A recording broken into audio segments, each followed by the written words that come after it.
علی حجویری اور جلابی، چونکہ جلاب اور حجویر یہ دو محلوں کے نام ہیں۔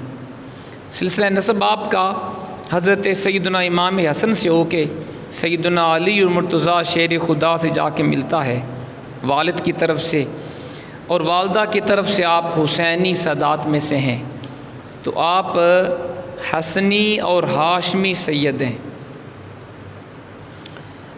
اور آپ کے ماموں بھی، آپ کی والدہ بھی اللہ کی ولیہ تھیں، عابدہ زاہدہ متقیہ نیک خاتون تھیں، اور آپ کے ماموں بھی عظیم ولی کامل تھے جن کا لقب تھا تاج الاولیاء، اولیاء کے تاج۔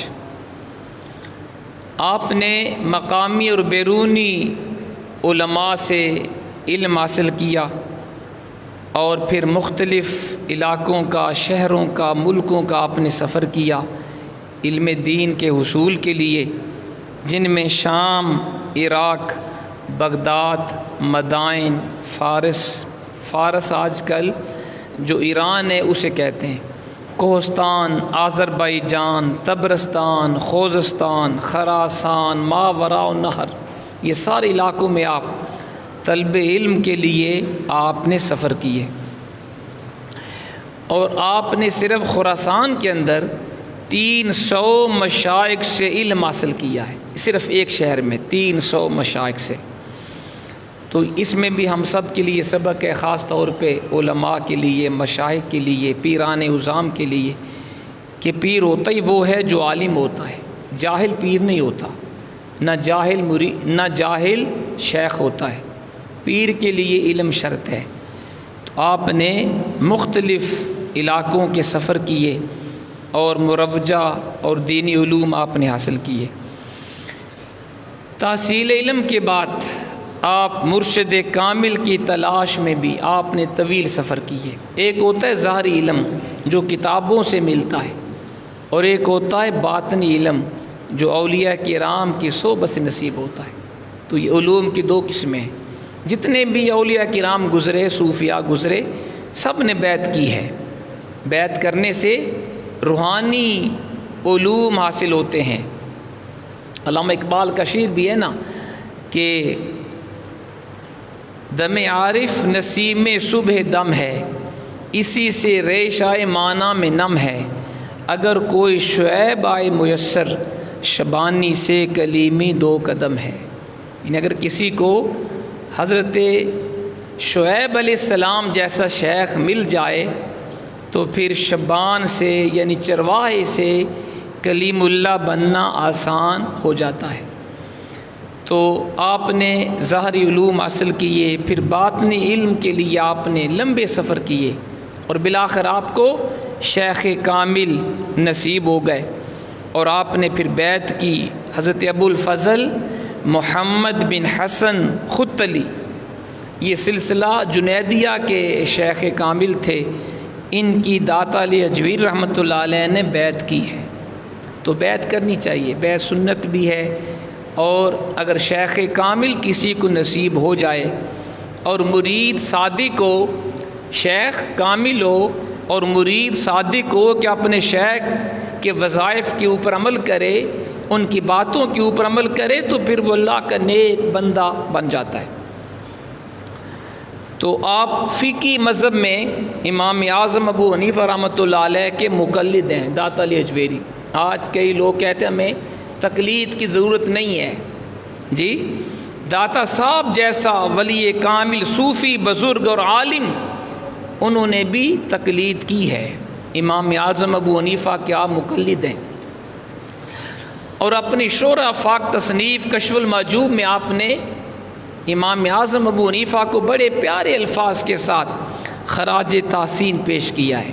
فرماتے ہیں امام امامہ، یعنی امام اعظم جو ہیں وہ صرف امام نہیں، اماموں کے بھی امام ہیں۔ امام امامہ مقتدائے سنیہ، کہ امام اعظم ابو حنیفہ رحمۃ اللہ علیہ سنیوں کے پیشوا ہیں، مقتدا ہیں۔ فخر اعز العلماء، علماء میں سب سے زیادہ معزز ہیں، ٹھیک ہے، اور فخر فقہا، شرف فقہا کا آپ شرف ہیں. تو آپ نے اس پیارے انداز میں امام اعظم ابو حنیفہ کو آپ نے خراج تحسین پیش کیا ہے. آپ نے شادی بھی کی ہے. کوئی یہ نہ کہے کہ صوفی وہ ہوتا ہے جو شادی نہیں کرتا. داتا صاحب نے بھی شادی کی اور پھر کسی وجہ سے علیحدگی ہو گئی, پھر دوسری شادی آپ کی ثابت نہیں ہے. لاہور میں آپ تشریف لائے اور تقریباً 30 سال آپ لاہور میں ذاتی طور پہ رہے, جس میں آپ نے ہزاروں لوگوں کو ہدایت کے راستے پہ گامزن کیا, اور کئی غیر مسلموں نے آپ کے علم, اخلاق, سیرت و کردار سے متاثر ہو کر کلمہ پڑھا اور اسلام میں داخل ہو گئے. اور آپ کا وصال جو ہے اس کے بارے میں ایک عیسائی مستشرق ہے, پروفیسر نکلسن. یہ کیمبرج یونیورسٹی میں عربی اور فارسی کے پروفیسر تھے. تو انہوں نے جو لکھا آپ کی تاریخ وصال, اس کے مطابق 456 ہجری سے لے کر 465 تک آپ کی تاریخ وصال ہے. تو تقریباً آپ 60 یا 65 سال آپ نے عمر پائی ہے, اور آپ نے ہزاروں تشنگان علم و معرفت کو علم و معرفت سے بھی فیض یاب کیا, اور کئی غیر مسلموں کو کلمہ پڑھا کے مسلمان کیا. آپ نے مختلف تصانیف بھی لکھی ہیں, کتابیں, جن میں 10 کتابوں کا ذکر ملتا ہے, لیکن افسوس یہ ہے کہ وہ کتابیں ضائع ہو گئیں. صرف ایک آپ کی شورا فاق تصنیف اس وقت پوری دنیا پر موجود ہے, وہ ہے کشف المحجوب.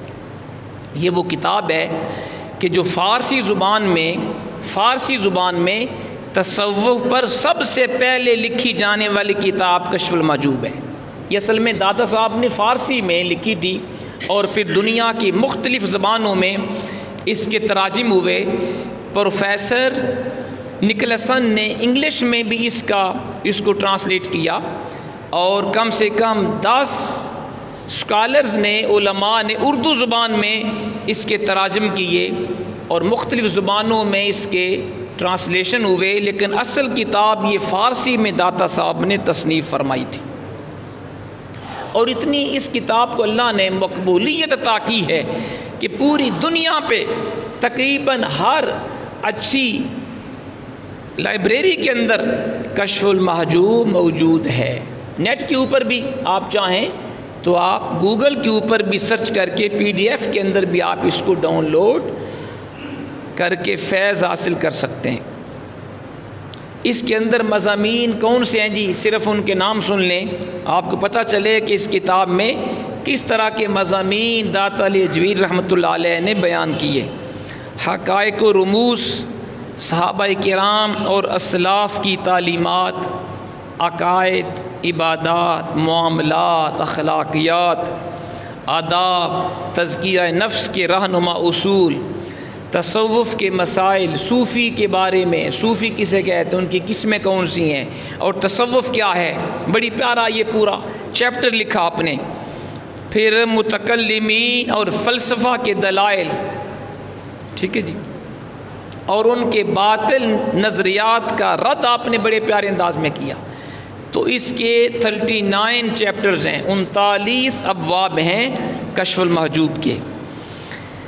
اب جی کشف المحجوب میں چند آپ کے فرامین اور قرآن و حدیث سے جو آپ نے استدلال کیا, وہ چند جھلکیاں میں نے آپ کے سامنے پیش کرنی ہے. داتا علی اجویری رحمۃ اللہ علیہ نے کشف المحجوب میں آپ فرماتے ہیں کہ موجودہ دور میں لوگ ہوا و ہوس کو شریعت کہتے ہیں. آپ ذرا الفاظ کے اوپر غور کرنا کہ 400 یعنی آج سے تقریباً 950 سال پہلے آپ نے یہ کتاب تصنیف فرمائی ہے, 950 سال پہلے, اور آپ کے الفاظ آج بھی ایسے لگتا ہے کہ آپ نے آج کے زمانے کے بارے میں یہ لکھا ہے. فرماتے موجودہ دور میں لوگ ہوا و ہوس کو شریعت کہتے ہیں, یعنی اپنی مرضی کو, اپنی خواہش کو وہ شریعت کا نام دیتے ہیں. طلب جاہ یعنی عزت کو طلب کرنا, ٹھیک ہے جی, اپنی شان و شوکت کو طلب کرنا. طلب حکومت، اقتدار کی ہوس اور تکبر کو عزت اور علم جانتے ہیں۔ کیسا پیارا یہ آپ کا جملہ ہے کہ آج کے دور میں لوگ طلب جاہ یعنی اپنی عزت کو طلب کرنا، طلب حکومت، اقتدار کو حاصل کرنا اور تکبر، اس کو لوگ عزت اور علم جانتے ہیں۔ آپ دیکھ لیں آج جس کے پاس پیسہ ہے، جس کے پاس اعلیٰ عہدہ ہے، لوگ اسے سلام کرتے ہیں، اور لوگ حکومت کے لیے کیا کچھ نہیں کرتے۔ ہمارے سیاستدان کئی تو اپنا ایمان بھی بیچنا پڑے وہ کہتے ہیں خیر ہے بیچ دو، لیکن کرسی نہیں جانی چاہیے، MNA MP کا ٹکٹ نہیں جانا چاہیے۔ تو لوگ پھر اس کو طلب جاہ کو، طلب حکومت کو، تکبر غرور کو لوگ عزت اور علم جانتے ہیں۔ پھر آپ نے فرمایا خلق خدا سے ریاکاری کو خوف خدا کہتے ہیں، یعنی مخلوق کے سامنے کئی لوگ بڑے جبہ و دستار والے ہوں گے، بڑے تقوی کا اظہار کرتے ہیں لوگوں کے سامنے تاکہ دھاک بیٹھے جی یہ بندہ بڑا متقی ہے، بڑا پرہیزگار ہے۔ تو کئی لوگ خلق خدا سے ریاکاری کو خوف خدا کہتے ہیں، حالانکہ خوف خدا یہ نہیں ہے کہ آپ مخلوق کے سامنے اپنے آپ کو بڑا نیک ظاہر کریں اور جلوت میں آپ کا طریقہ اور ہو، خلوت میں اور ہو، یہ ولایت نہیں ہے۔ ولی وہ ہوتا ہے جس کا ظاہر و باطن ایک جیسا ہوتا ہے، بلکہ اس کا باطن ظاہر سے بھی زیادہ جلی اور شفاف ہوتا ہے۔ پھر آپ نے فرمایا لوگ اس دور میں لڑائی کو مناظرہ کہتے ہیں۔ آج بھی آپ دیکھیں بعض علماء مناظرے کرتے ہیں اور اس کے اوپر وہ گالی گلوچ تک نوبت آتی ہے، حالانکہ اسلام کسی دین میں لڑائی جھگڑا یہ جائز نہیں ہے۔ پھر لوگ جنگ و حماقت کو نصیحت سمجھتے ہیں، جنگ کرنے کو، بیوقوفی کو لوگ نصیحت کہتے ہیں، منافقت کو زہد اور حضور کی شریعت چھوڑنے کو طریقت کہتے ہیں۔ یہ جو جاہل پیر ہیں، 2 نمبر پیر، ان کو یہ آپ کا فرمان پڑھنا چاہیے۔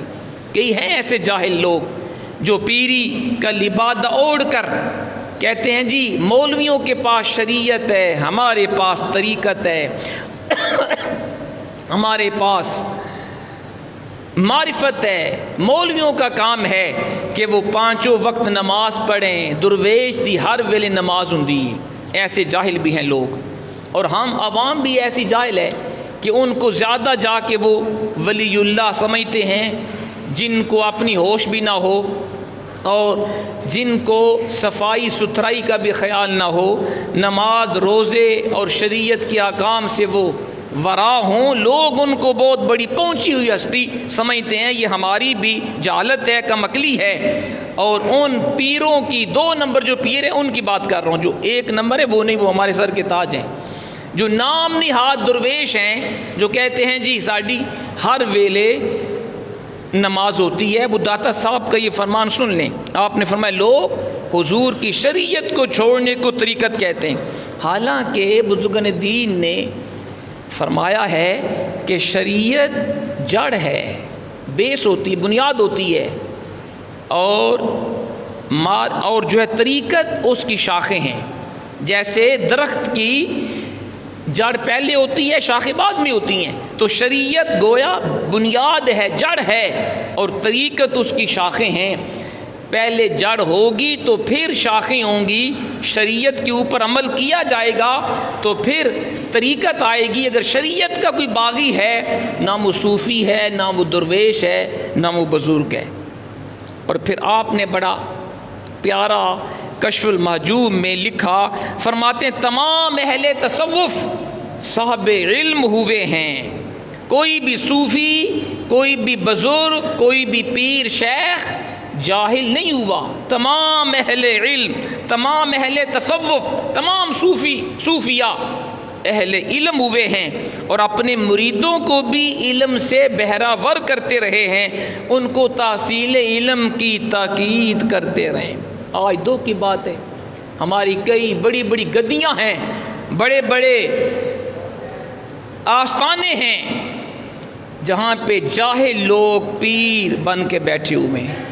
آپ جا کے دیکھ لیں، ان کے بزرگوں کے علم میں اختلاف نہیں ہے، جو ہستیاں وہاں پہ جن کے مزارات ہیں وہ واقعی جید علماء تھے، لیکن جو وہاں بیٹھے ہوئے ان کی علمی کنڈیشن کیا ہے خود جا کے دیکھ لو، نہ قرآن کا پتہ، نہ حدیث کا پتہ، نہ فقہ کا پتہ، نہ بنیادی علوم کا پتہ، خود بھی علم سے دور، اور ان کے مریدین بھی جاہل۔